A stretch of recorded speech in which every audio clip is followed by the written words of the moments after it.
até o anoitecer. E quando chegar a madrugada, vou me lembrar pra jamais esquecer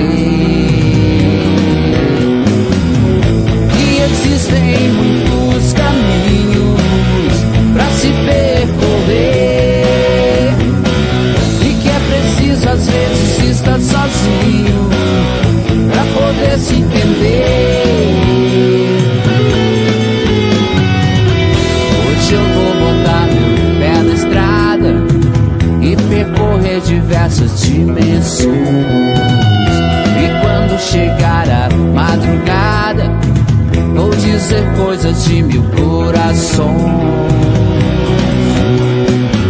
Vou me deitar no colo da noite, longe dos meus pais.